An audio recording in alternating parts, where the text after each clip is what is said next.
it's been a few years since I done seen my sister, April Melita. She done made it all the way from the A. You say what?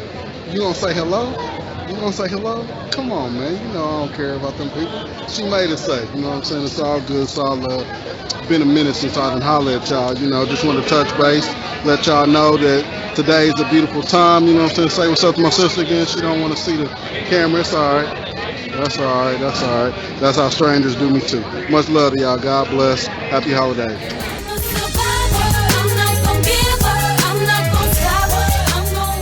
We are here with a very, very, very, very special guest. I haven't did an interview in a very long time, and it was important to me to do it with someone who has been a great impact on my life.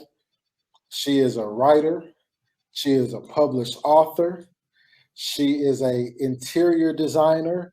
She is a furniture refurbisher. She is a boss in her own right. She is a songbird.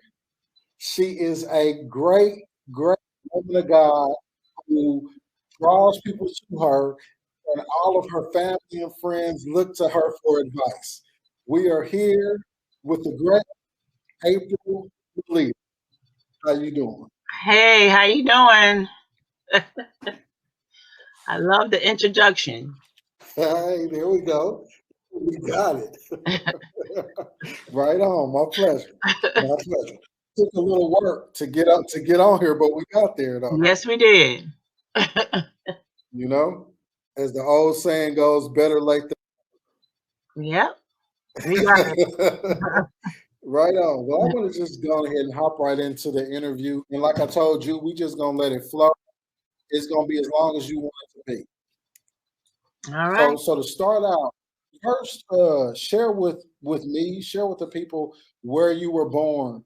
Um, and just your early years upbringing to what you remember as far as how you got there and just like your early stages of life. Well, I was born in Columbia, South Carolina, and as a baby, I was pretty much brought to New York, New Rochelle, New York, and I was raised there. I had kind of, I don't know, kind of like a rough upbringing because my mom passed away when I was 5. So, yeah, I didn't have a bond with her after 5. So, it was kind of tough upbringing. But besides that, out of the household, I did have fun in New York growing Do up. you have like any memories of her life as a young age? Do I have any memories? Yes. Yes, I can remember her a lot of things about my mom at that young age. Um, Actually, she had sickle cell anemia. I hate to say I did remember some of the bad Like stuff what? of just passing out and coming back to and in and out of the hospital. Um, yeah, those were some hard times to remember. Do you have any like positive memories? Yes, of my Mhm. mom. Yes, I mean she. I mean I was 5, so I was very close to my mom. You know, I was the youngest out of 3, so I was pretty much a mama girl because I didn't have a dad in my life. So that's why it was so hard when she passed away because she's all I, was close to. I still was a mama's girl when she passed. And you said the youngest of three. What's the I have age difference? we all 3 years apart, 3 girls. One question I wanted to ask you, and this is something that a lot of people don't know, so don't feel bad or feel no way about it. But do you know how you got your name or who named you or where that came from? Actually, after about 8 years ago, maybe 9 years ago, I met my dad, my real dad, which I thought was not here anymore. I thought he was passed on, but I met him, and I'm glad I met him. I don't hold no grudges. But when I was having a conversation with Hmm. him, he the one that told me he named me. He named me and my middle sister, and he knew the whole name, birth, everything. So I know he named me. So that's where I got my name from. Actually, my middle name is Spanish. I don't understand that. I guess they like that name, Melita. There we go. So my dad That's named. what's up. I love it. I love it, Mhm. because I always call you April Melita because I love it. I think I mentioned it to you. They said Tupac's father was dead for the longest, and he's now doing interviews saying how, Tupac and other people thought he was dead, but he wasn't. So that's kind of ironic that you Yeah, said it was the same situation with you. yeah. But like I said, I don't hold any grudges. I was actually happy to meet him. How did you go from New York to Manhattan, Kansas? Well, actually, my grandmother just got tired of being in New York, and I guess the crime started getting worse. All the drug dealing and the drug using around and all that. So she decided to go visit one of my aunties that lived in Kansas. And she was there through military. Her husband was in the military. And decided that's where she wanted to move. Um, of course, that was like Okay. a nightmare to me. But I actually made them at home after I had my own child because I didn't want to move back to New York because the school system was not good. So I decided to raise my daughter in Manhattan, Kansas, and I'm glad I did. How old were So you when you moved to Manhattan? And can you just talk about like your transition in your life? I was 16 years old. Ooh. Yeah, it still was a rough time moving from New Rochelle, New York to Manhattan, Kansas, because I was not used to all the cows and all, no buildings around.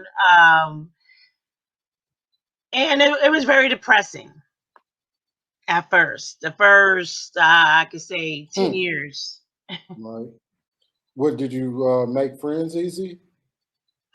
I did. Were you Actually, involved in like any activities in school? I was. Well, I just was like in choir and BSU. Um, but yeah, I back to the friends. Um, I don't know. I guess I had this New York look and attitude at first, and people was just kind of, I don't know, scared of my look, I guess. But when they got to know me, once they got to know me, then they seen, that I wasn't that bad, and I made lots of friends. Lots of friends. I'm the sweetest thing, I think, anyway. Yeah. What are your fondest memories of your in your life? Like what was your happiest times or the happiest moments before you moved to Kansas and then once you moved to Kansas? What are like some of the highlights? The highlights in New Rochelle was actually my family, having a big, huge family. And, even though there was some bad times and things happening in the family, we was like a tight family, like, um, because it was so many of us up there. What was the other question? I was sorry. Is that just New Rochelle and then your fondest memories in Manhattan? Oh yeah, okay. So my fondest memories in New Rochelle, like I said, was my family and my friends. I had lots of friends, lots and lots of friends. That's why it was so hard when I moved to Manhattan, Kansas, because I had to leave all my my friends behind, and that what made it so depressing moving. And then when I moved um, to Manhattan, like I said, it still was very depressing for many years until, I made friends and started working and eventually had my own family. And I don't know, having my daughter was the biggest blessing in my life. And just watching her grow and, being there 100% in her life. There you go. Shout out Katroya. Shout out to my baby, Katroya Jones, and my grandbaby, Kamaya Gutierrez. And the grandbaby. That's right. I said Okay, her. I said okay. her. Look, y'all see, she love that Spanish and Boricua too. Actually, I'm pronouncing it wrong. I think it's like Gutierrez. I don't. I'm saying it wrong. But yeah, that's my baby. Gutierrez, There you go. Gutierrez, There you go. Gutierrez. There you go. And it's funny. It's funny when I asked you if you was involved in any activities in school, and you said yes. The first thing that I thought of was choir. Yeah. So I know you personally, so I know that like singing is something that you love to do, listen to music. Where did that come from? Was there somebody in your family that loved to sing and sang with you or anything like that? No, actually, I don't know. I just love music. Growing up and singing in the house, and I don't know. I don't remember too many of my families in the family singing and stuff. It was just me, and I loved it, and I loved singing to my friends and stuff like that. But I'm not like a public, singer or anything. As you know, I'm not I know that. you. Speaking of which, I know you're gonna say no. I know you, and I wasn't No. even gonna bring it up to you until the very end of the interview. But if you can find it in your heart, I would like you to sing like a little melody before we leave. Yeah, you know I'm not doing that, right? Just hold that. You already know. So don't be putting me on the spot. I don't know that. I don't know that. Yeah, You know, yeah, your I'm heart good might at be moved to bless somebody. Okay, next question. All right, let's switch gears on the interview. Share how we met. I Oh my got you. goodness, how we met. Well, um, you was actually upset at some people in Aggieville in Manhattan, Kansas, and I was trying to calm you down. What's And Aggieville for the people that don't know? that's a college town where people party um a lot. So it's a pretty fun town. I had a lots of fun out there. Like a little strip of bars, yeah. Right, right. Yeah, you was Well, you said that I was upset and you was trying to calm me down. Like, what even like caused you to be attracted to my vibe and to even care? You know? because I'm a people person, I don't like to see nobody in trouble. And I'm always stopping trouble, trying to anyway. And a friend of mine, Selena, she knew you, so we was walking towards you. Okay. And since you was, being loud, about to get in trouble, I was like just trying to calm you down, like, hey, you don't want to do that in Aggieville. I know Aggieville, and yeah, you don't want to do that there.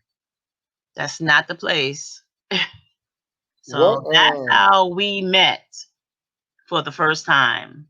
what was your first thoughts of me whenever you first met me, and how did they either change or grow? Um, well, when I first met you, like I said, it was in Aggieville. But when we start, getting to know each other, and we started meeting at the bars with my friends and your friends, and we had things in common. You know, you like doing plays and writing and all this kind of stuff. And I didn't have anybody around that Yeah. did that, so we connected. And I used to do talent shows back in the day in Manhattan. Um, Actually, if we knew each other back in the day, we probably would have been, really successful. Like I said, I didn't have anybody at that time, so that's the Yeah. connection we had. We had a lot in common, and we both artistic, Man. and that's how we had a bond. And I want to just shout you out. I mean, I'll probably do that throughout the interview. But yeah, you've definitely been a huge inspiration to me. You've been a huge supporter of me um, in my career and in my personal life. You know, you are one of the few people who have been consistent with your support. So I thank you for that. You know, I truly thank you for that. I appreciate you coming in 2008, coming to see my play, Justin Love 2, Addicted to Love. And I just kind of wanted to get your feedback. And this interview ain't about me. I'm just trying to start shifting the conversation into business, into arts and entertainment.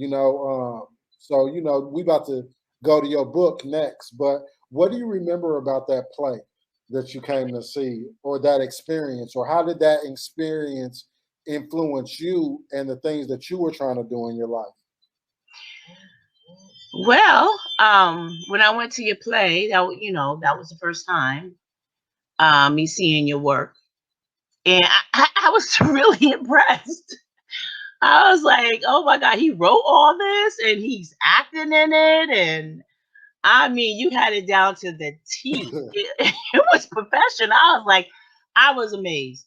I was amazed that you did all that by yourself, to be honest. And I was proud of you. That's what's up. And actually, what, And you found out that I was legally blind. yes, I did, because you walked right Thank past us. And I'm like, I know he didn't just walk right past us. you. That encouraged me actually to write more, to start writing more. And I started going to the library, going places, going to the park and writing more. So that did kind of push Good, me to do good. more. It really did. I believe you published your book shortly after that, or you were telling me that you had some stuff written and you was wanting to publish it, and you asked me if I could type it up, or I might have even volunteered to type it up. But when did you know that you wanted to write a book? Um, and so from the time that you knew you wanted to write a book to when you actually got it published, how long did that take? And what was that process like as far as like the highs, the lows, the frustrations, the satisfaction of completing it? Okay. First of all, I it's more like a novella. It's like two short stories in one. Um, and even though it's a small book, man, it really it was a lot of work.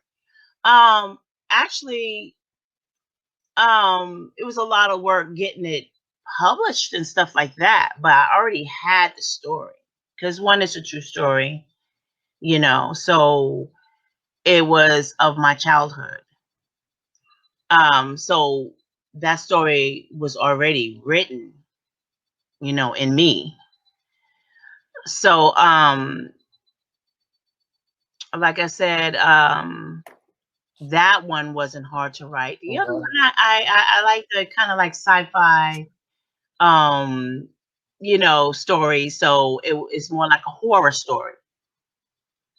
Maybe it shouldn't have been in the same book, but I wanted to get it published, and it made me feel just so good to get it done.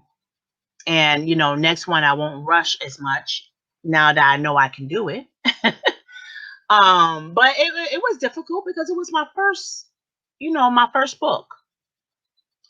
And I'm so so proud of that book. And like I said, one was a true story, and sometimes you have to get things off your heart Me too. to move on in life. And it really really helped my soul get over some things in my past from that little story. And actually it helped a lot of other people that I was so amazed by. Like, they started telling me their Mm. stories, and I'm like, wow, this little story helped a lot of people that, Hallelujah. and they told me that.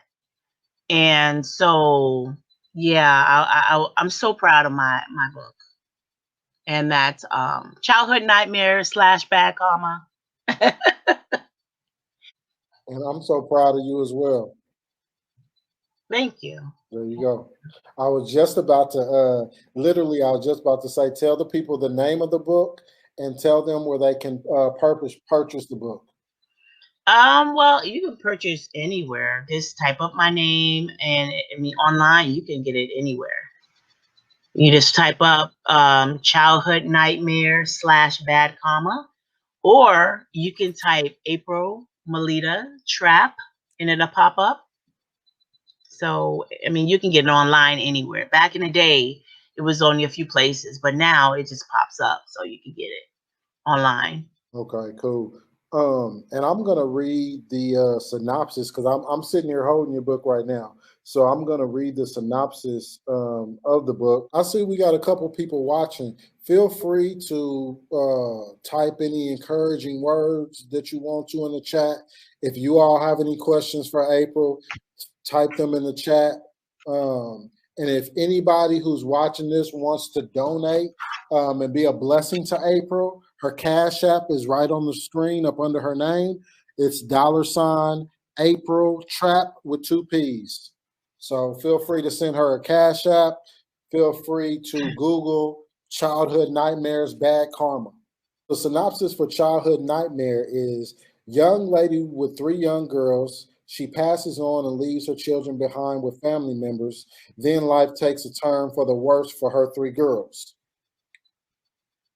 Bad Karma, the second short story. A family of 6 lives in a big farmhouse. This family has 4 boys whose ways of having fun doesn't last too long. And karma is not always good for everyone. Now, you said the 2 stories don't go together, but I think that they do, and it's perfect because they represent your first book. And so the fact that it's your very first one, um, it's whatever you want it to be. Take me back, and I'd like to apologize to you in front of everybody for not being able to attend your book signing. But take us back to that moment and just share your experience for your book signing. Oh, my book sign. Oh my goodness. I felt like a celebrity for some reason. I mean, it was great. It was great. I did have a lot of people come out and support. I was There amazed you for, go. little old Manhattan, Kansas. They was there representing me. So that was great. Um, to explain the first story, yeah, it was about my upbringing. It was some things that was happening um, in the family. It's kind of hard to talk about. That's why I had to write it. But yeah, it was some unpleasant things that took place. And Yeah, and just only talk about what you feel comfortable with. well, yeah, it was like I said, in a lot of other families, I know this is going on too. Um, but yeah, it was some unpleasant things that happened all the way from when my mom was in the hospital, her boyfriend, and then after that, telling my relatives that what happened with that, and carried on with more family members in the family. And it really didn't get resolved. It just, it happened all the way up, and it was torture. But I'm a better person because of it. And yeah, that was the first story, and about my mom passing, and us three girls was living with my grandmother, and yeah, it gets it gets more deep in that. You gotta read the book.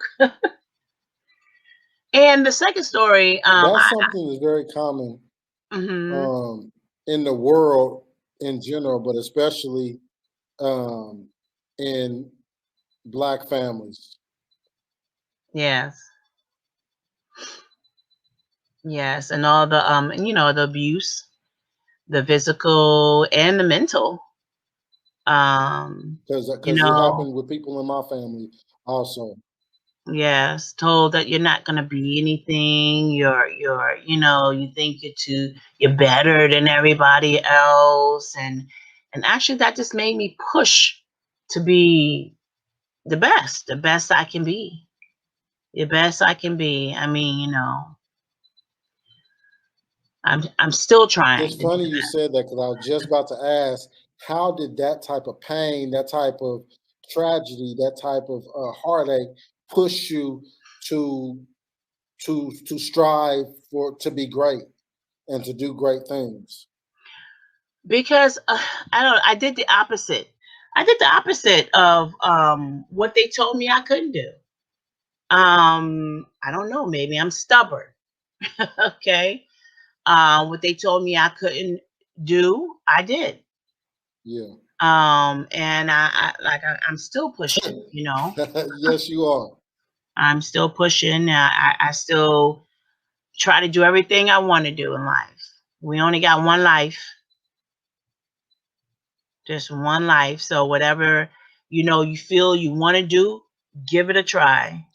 You know, You that's my know, that's motto. right. You're an Mhm. extremely artistic person. You somebody that has a lot of different talents, a lot of different things that like interest you to stimulate your mind. Um, so how did you how did you come up with the name for your business, Melita's Reflection Design, and just doing the different arts and crafts, and now you're expanding into paintings to doing stuff with furniture. Like what what inspired that, and how did you grow and keep getting better at Okay, well, I always have been artistic ever since I was young.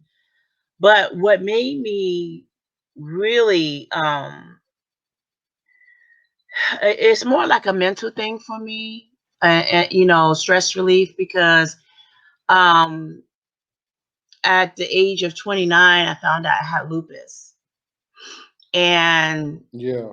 yeah, I came a long way with that. But and I just couldn't Mm. sit and take that. I mean, it took my profession away that I really wanted to do because I couldn't work the hours anymore. So I just started doing all kinds of stuff. I started using, I couldn't sit, so I became this entrepreneur. If I can't make money that way, I got to make money another way, because I'm not going to sit and fail. I can't sit and fail. And with all the little entrepreneur things that I did, I saved my little money and I bought me a house and in Georgia. So, believe it or not, with There you my little go. income, I bought me a house because I pushed, I saved, I put my mind to it, and I said that's what I want to do, and I did it to build wealth for my children. Congratulations. Thank you. And if I could do it, anybody could do it. I want to talk about Georgia. I want to talk about you moving from Manhattan to Georgia. But before we go there, let's stay where we at real quick. And how did finding out that you have had lupus affect you, and how has living with lupus affected or changed you and your day-to-day life? I know you said that you couldn't work the hours, but as far as just mentally in your day-to-day that you may not talk to people about, like, how has it impacted you? Boy, boy, boy. Uh, well, I mean, mentally, it tore me to pieces. I'm just grateful that I had a lot of friends and family that supported me, and it was there for me. And I'm apologize now to the people that was there for me because I had to lean on them. I tell you, oh man, it wasn't for them, I would not be here. And God, but my family and friends that was there for me. Thank you, thank you, thank you, because you really need a support Yeah, team. You yeah. know, when I found out about lupus in Manhattan, Kansas, they really didn't know what it was. You know, they it was no support team. It was no nothing until I moved to Georgia, you know. And I mean, when I moved here, it was a big support team, and it was known here, because it affected a lot of people of color, and a lot of people of color lived in Georgia. You told me for years and years and years and years that you wanted to move after your daughter graduated. You was gonna move. You was gonna pursue your dreams and follow your life. Um, what what got you to finally make that decision? Because to my knowledge, you moved there without knowing anybody, and most people don't have that type of strength or that type of self motivation. Yes, TJ. Only thing I can tell you is God. God. God did this because I don't know what else it could be but God. Hmm. Okay? I didn't have much money. I saved my coins, the little that I had, Yeah, my little old yeah, income, that's all right. and I did have a few friends here. Haim, Haim and her husband, her family was here, and that was my number one supporter. Thank you, Haim. I love you, girl. But yeah, Okay, yeah, I that's came right. and I visited a few times, and I'm like, this is the place I want to be. Hey, Hang, love you, girl. It was like to me, a little of New York and a little of Kansas, what I was used to. So I looked for an apartment that I can Yeah, afford, that I thought I can afford. yeah. It, And God, like I said, helped me do that because I don't know. I don't know what I would have done without God. It was Him because I had no one else. It was just God and me. And I moved out here and got a job, and it wasn't even a good paying job. I just took a any. lot of people want to move and pursue other things. Was it one final straw or one thing that made you say, okay, I'm just doing it. I'm doing it this year. I'm doing it now. Yes, I was ready to leave Kansas. I think I did my time there. I was ready to go and expand, and I just couldn't be in Kansas for the rest of my life. And I wanted to see things and explore and go places, and I wanted to have an opportunity to buy a house. Yeah. And like I said, I didn't have a big income, and I knew I couldn't buy a house in Kansas. And so I moved and prayed, and I got the opportunity, and I took it. Okay. It wasn't easy. I can't say it was easy. It was a process buying a house. Buying a house is not easy, but I did it. I did it. And that was one of the reasons why I wanted to move to Georgia. Can you share with the people, because I remember several conversations we had about you going through the process of buying a house and you being extremely frustrated with things not working out how you wanted it to, how you thought it would. Can you just share with the people listening just the many failures, the many obstacles, hurdles, and how long it took, and how you felt when you finally accomplished it and bought your house? Yes. It was very frustrating to me because everything was online. And I guess I'm old school. You can call me old school now. My grandbaby does. um, it was just the online process. I wasn't used to the computer and all that kind of stuff, and everything was online. And you know, because I was crying to you on the phone, like, how do you do this? How do you do this? And yeah, Yeah. that was the biggest thing for me, is doing If it everything was up to you, online. you just send letters and pigeons. But right. Shoot. Yes, or be just on the phone, but it wasn't like that. And it took me about maybe a year and a half. And I was ready to give up. I was ready to give up because it was a long process, but Mm. oh my goodness, when the time came and I was signing that dotted line, it felt so good. It was nervous. I was very nervous, like I was signing my life away. But after, just moving into my home and sitting in my house and looking around, like, I did this. Like, how did I do this? God, that's all I can say is God.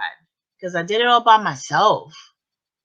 And I'm not proud of that. I mean, yeah, I wish I had a husband. I'm not saying, I didn't Look, wish I have a husband, it would be easier, but I'm proud I did it by myself.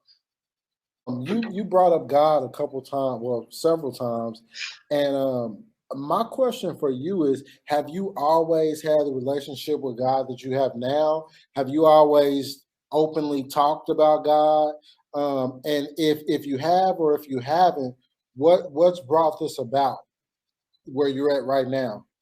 Well, I always had a relationship with God. Like, growing up, I talked to God. Yeah, I was confused about it when I was younger and stuff like that because I wasn't raised in the church.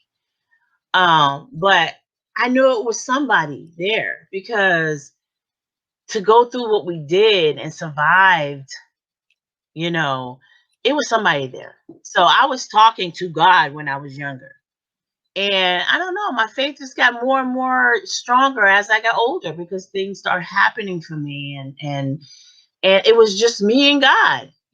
So that's all I have to say about on that subject. Okay. Um, It's a touchy on that. That's who are all. some of the people? I know you had said friends and family, even when you learned that you had lupus, but not even just focusing on lupus, but even like your accomplishments with writing, publishing a book, your company, Melita's the Reflection Design, being a designer. Who are some of the people that's had the greatest impact on your life, just in general, as far as your character, your integrity, your values that you have now? Um, hmm.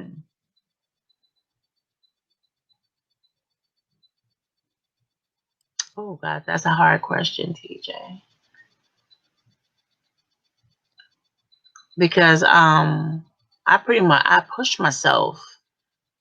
Um, I mean, Big sister, maybe. I look up to a lot of people. Yeah, both of my sisters, they are strong women, and they been through a lot, just like me. I mean, a lot. So I do look up to my sisters. That's a hard question. and then if you think of somebody later or people later, then don't hesitate to shout them out. Like I said, I still got this delay on my end.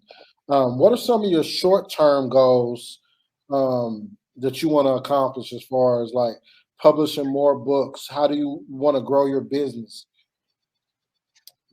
Like, what are some of your goals in the next 6 months to a year Okay. or two?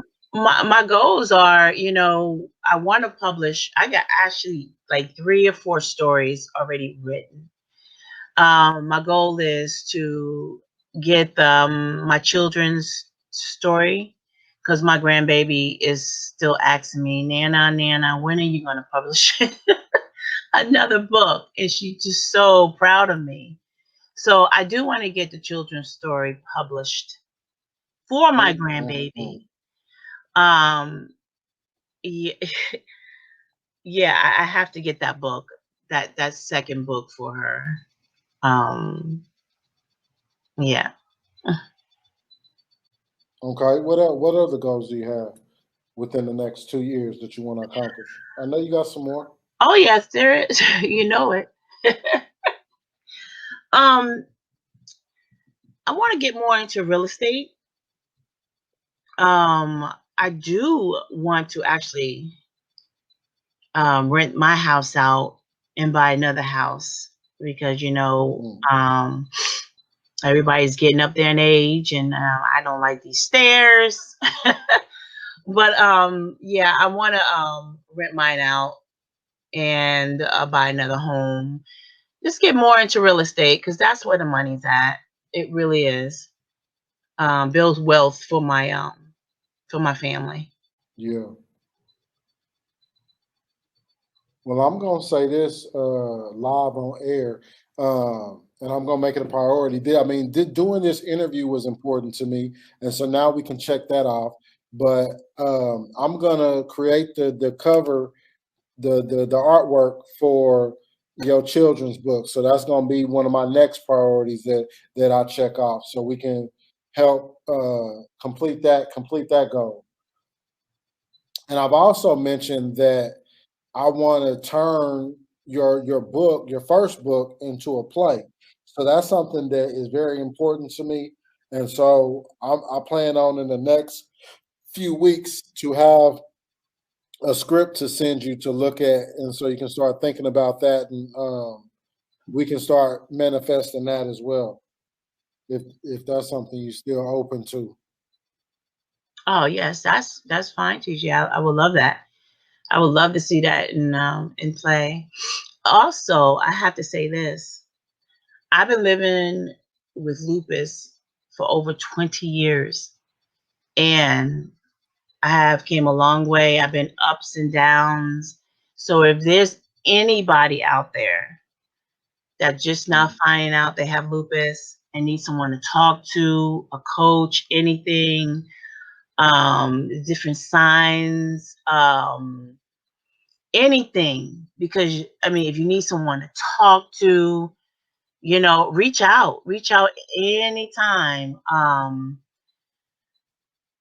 Uh, because I know if you don't have anybody to talk to, I know how hard it can be. How So, can people follow you or support you? you can email me at apriltrap2003 at yahoo.com.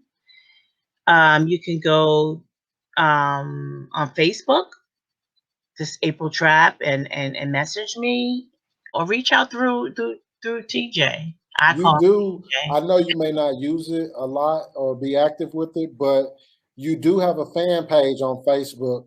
So everybody that's listening to this, everybody that's listening to this, please go to Facebook and search Melita Reflection Designs, and hit like on that. Hit like on that because I think you like in the 70s for likes. And we're gonna put you over 100 this weekend. I'm gonna share your page out, and we about to go ahead and go hard.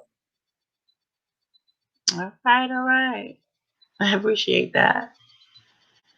But yes, I just had to say that because that is very important in my life. And then, like I said, I've been fighting this, What and are some of your long-term plans?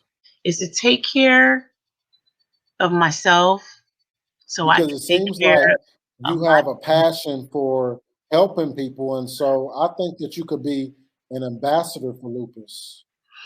That would be nice. That would be nice because I have lived it for so long, lived with it for so long, and it affects a lot of your organs. Um, so yeah, that would be great.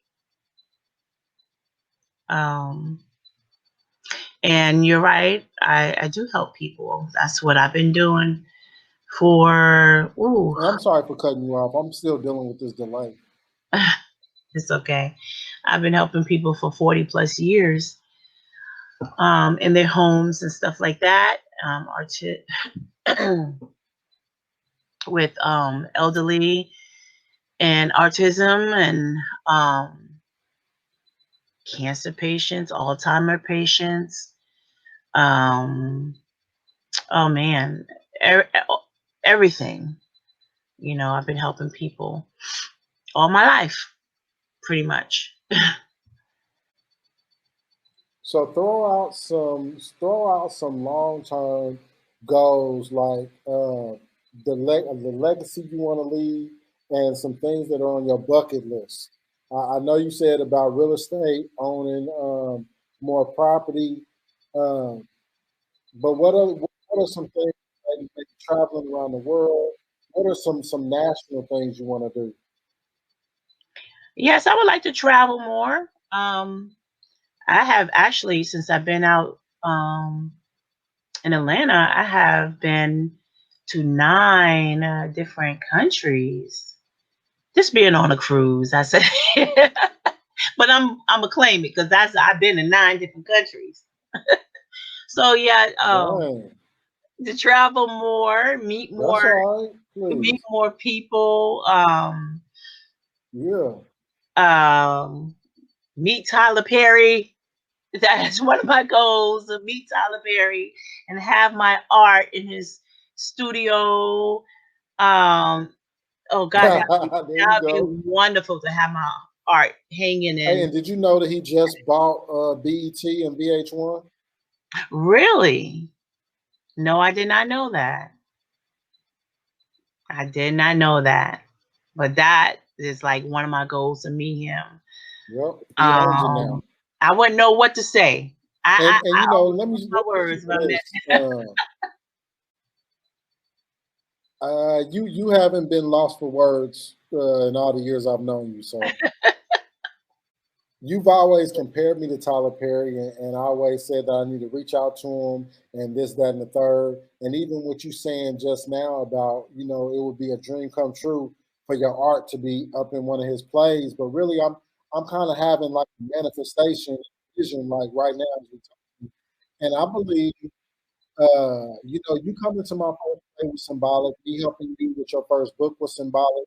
And I believe me turning your first book into a play is going to be even more symbolic. And I wanna produce it in Kansas, and I want to produce it in Georgia. So I want to do it here first, where I got more resources, and then I want to come out there and produce it there. And I just got a feeling that we're gonna cross paths with him. I really do. I really Mm, do. yeah, So that'd be don't limit your dreams of just having your paintings up in his stuff. I believe that you have the potential for some of the greatness that you may not even believe or see. Like I believe that. well, thank you. You're welcome. But I would definitely love you to just give me something. Just give me a little bit. Do TJ, you TJ, share with the we gonna people? fight after this. You know this, Share right? with the people uh, when you was helping me with my song. Oh my God, what? That is not gonna happen. Okay, because you was being share with the people P this. Diddy on me. You was going P Diddy on me, and I'm like, look. Yeah. You know that's not happening, DJ.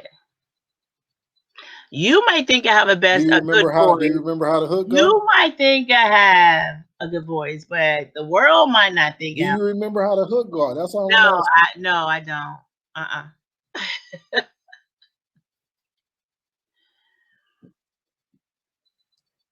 Any more questions, please? Mm-hmm,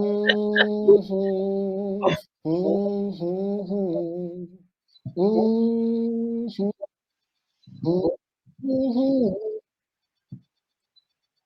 Okay. I'm trying to motivate you, Yeah, but it's all good. it's not gonna work. It's not gonna.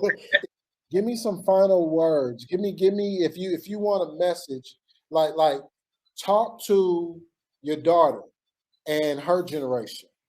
Then give me a message for your granddaughter and her generation. And finish it up with your sisters and y'all generation. Just any type of advice or words of encouragement that you could share. Mm, okay, I'll try. For my daughter's generation, oh boy, they have to stay off the social media, trying to prove to themselves that they're better than the next, keeping up with the Joneses. Just be yourself, and oh God, people will love you. I mean, we didn't have that, you know, and I think I was loved and noticed and all this stuff without putting it all over the Facebook. And I know I sound old, you know, but come on, like it's getting so bad.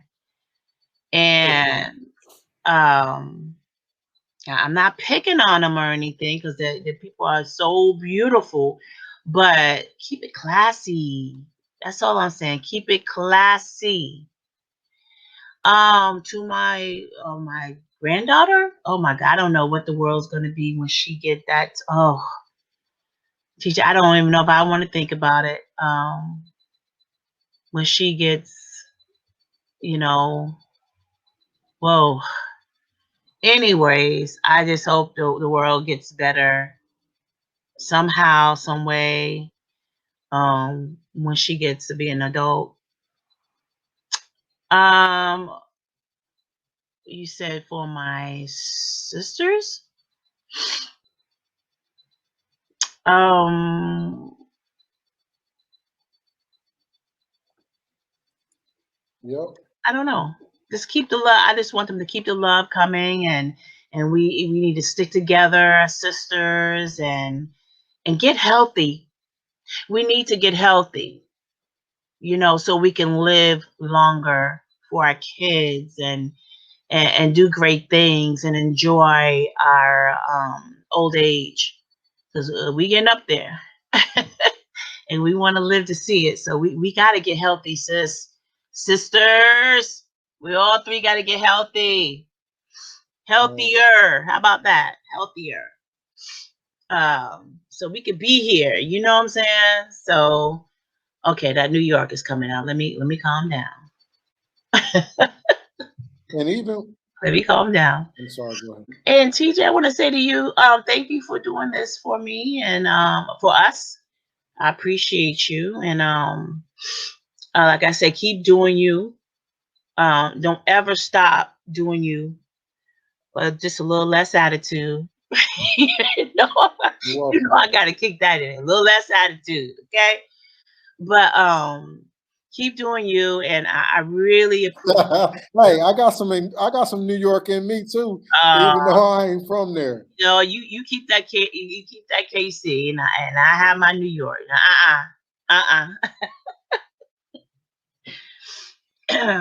But yeah, like I said, I appreciate you. And Man, please, I can claim New York, man. I done done no, you some can't. pretty big things. No, you can't. No, you can't. After a while, they're not gonna let me claim New York. Please, the Apollo Theater invited me to come there and paid for me to come there at 17 years old. I'm gonna claim New York. Please. Okay. All right. Where I got my first break. But yeah, my bad. I didn't mean to cut you off. I asked what I asked about the daughter's generation, granddaughter's generation, and your sister's generation because the stuff that you talked about is stuff that applies to the generation, not just to them. So even when you're talking about keeping it classy, not living for likes and stuff, that's a generational issue. You know, when you're talking about we got to be healthy, that's a racial generational issue. You know, in Yeah. this world of technology, we all have gotten lazier. We all have gotten a little bit out of shape. You know, and so we gotta put forth effort to really not be average and like the majority of people. Yeah. Yeah. You're right. Oh, I got a good question. Um, what is some advice you would give your younger self?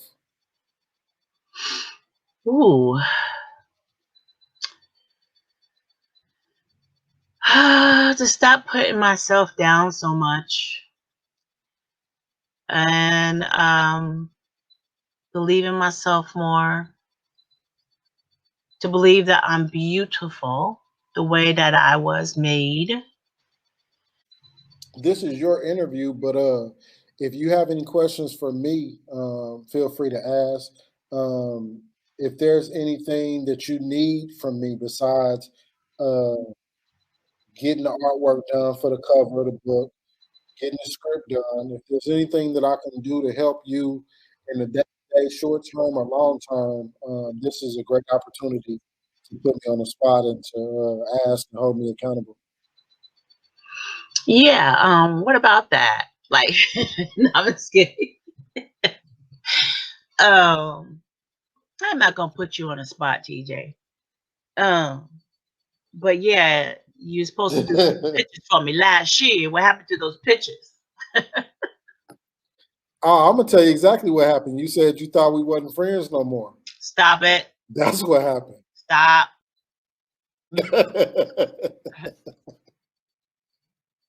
All right. You thanked me, and I want to thank you. I want to thank you for everything you've done in my career.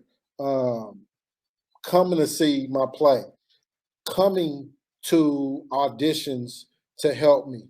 You know, I got family and friends in my own city right down the street that don't come to some of my plays and don't support me. How, you know, somebody who's not literally my blood relative, but you know, you've traveled miles to support me, and I thank you for that.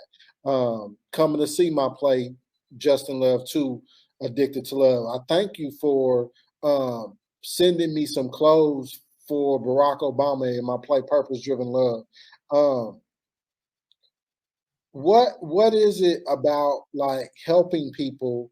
Like where does that come from? Did that come from a specific place, from a person or people that helped you, or is it just from you not having the help you needed, or like what was the motivation for you just like really wanting to help people from a genuine place? I didn't have much growing up. I mean, I had to work hard, babysitting jobs and stuff like that, just to get money to have the nice things, you know. So I love helping people. I love giving. I love to do anything I can do, if I have it, to help. I love helping people so they can get ahead. Also, like I said, the stuff that I got is just material stuff. But if somebody wanted to buy a house, like I said, they can buy a house. People are like, oh, I can't do it. I can't do it. Yes, you can. You can. If I can start with nothing and turn it into Mhm. something, so can anybody else. So, you know, I don't know. I just like helping.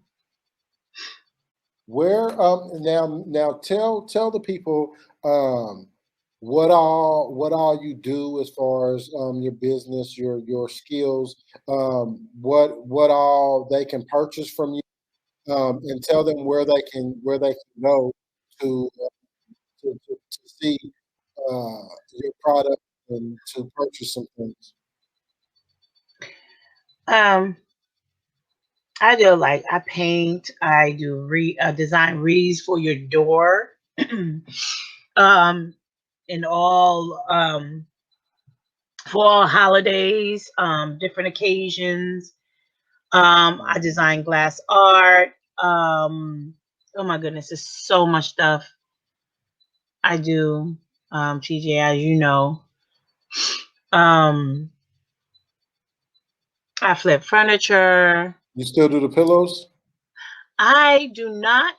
I ran out of room for those, and I have sold like the last one I sold like 2 years ago. I had so many of those, but I sold the last like pair like 2 years ago, and I just don't have the room for the pillows because when I make them, I make so many of them, and I just run out of room. You can find me at Melita Reflections Designs, like TJ said. Do you still work with Poshmark and Macari? Work with Poshmark now. Macari's having difficulties, so yeah, can't play with my coins. So I'm on Poshmark. I think I'm under Reflection Designs there. Reflection Designs on Poshmark and Melita's Reflection Designs on Facebook. All right. Is there anything else you want to share with the people? Any other thoughts you want to share before we get? Um, Not really, but I just want to tell you thank you again. And whoever's listening, thank you for tuning in. But yeah, I thank you for your time, man. This has totally been my pleasure. Um, final thoughts before we get out of here. The final thoughts.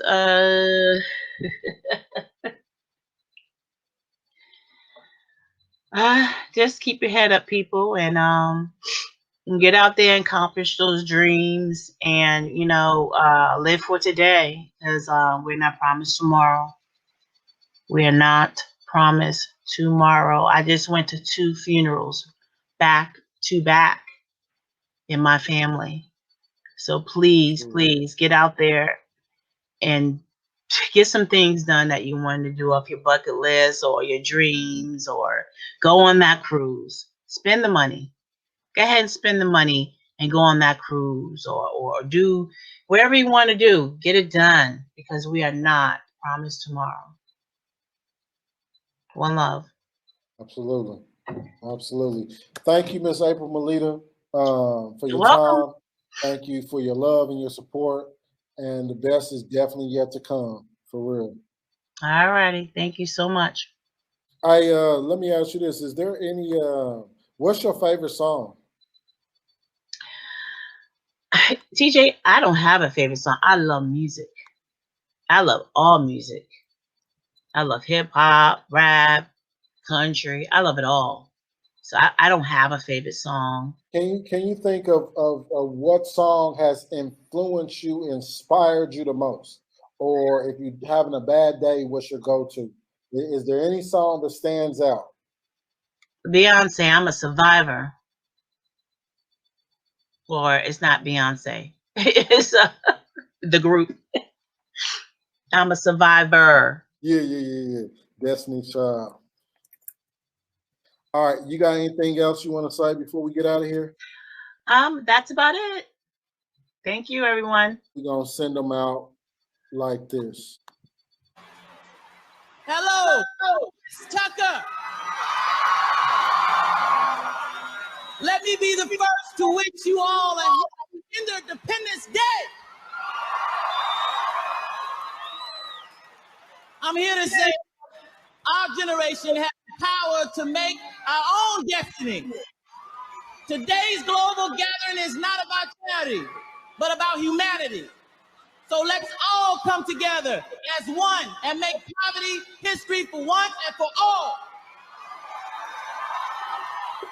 Speaking of destiny, it's an honor for me to introduce to you a phenomenal group of independent women, Destinies